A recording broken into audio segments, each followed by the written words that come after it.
hey, hey, celebrate the dance. Come on, happy birthday!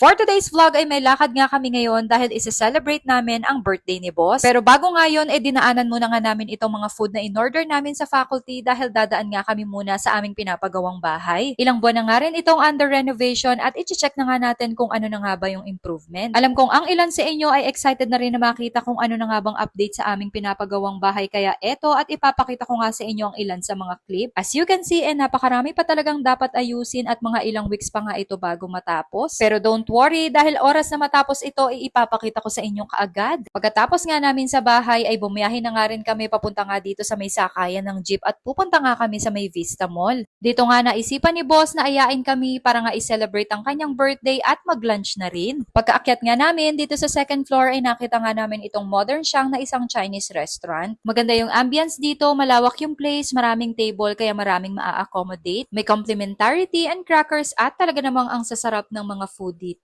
For our lunch, umorder nga lang din kami dito ng siomai, xiaolongbao, wok fried, beef with broccoli, seafood fried rice, birthday noodles, roasted crispy pork, at sinubukan nga rin namin itong seafood hot pot. Ma-share ko na nga rin sa inyo na sobrang babait talaga ng mga staff dito. Ito nga si Miss March ang nag-a-assist sa amin at kita nyo nga siya pa talaga ang nagluto nitong hot pot namin. Nagantay lang din naman kami ng mga ilang minuto at pagkatapos ay isinurb na nga rin sa amin yan. At heto nga, habang kumakain nga kami ay maya-maya lumapit nga sila para kantahan nga si boss ng happy birthday.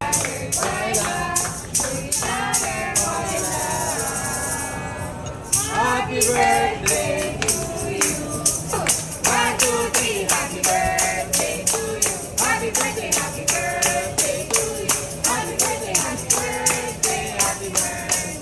Happy birthday to you. Ole! Ole, ole, ole, ole, ole, ole, ole, ole. It's your birthday now, it's your birthday. Get together now, get younger, celebrate it, celebrate now. Hey! Celebrate the dance, come on. Hey, hey, hey, hey. Celebrate the dance, come on. Happy birthday. Thank you. Medyo nahihiya nga si boss sa mga oras na ito dahil hindi talaga yan sanay na nakakaagaw ng atensyon. Patago ko nga lang ding inabot kay ate itong mga cupcakes para may maiblow si boss. Alam niyo naman na sobrang simple lang din talaga nitong aming boss at ayaw talaga nito sa mga magagarbong selebrasyon. Every time talaga na magbo-birthday yan, ayaw niya nang naghahanda at gusto lang niya lumabas kami para kumain. Okay lang din sa kanya kahit wala siyang matanggap na maraming regalo, basta ang importante makapag-celebrate ng sama-sama kami. Sa katunayan, kahit siya nga ang may birthday, siya pa rin ang taya sa aming bill. Charis. Aba, wala rin naman talaga siyang magagawa dahil nasa kanya ang mahiwagang pitaka. Tanging cupcake nga lang din ang ambag ko dito. Aba, dalawa yan. Hindi ka pa bumasayan yan. Charis.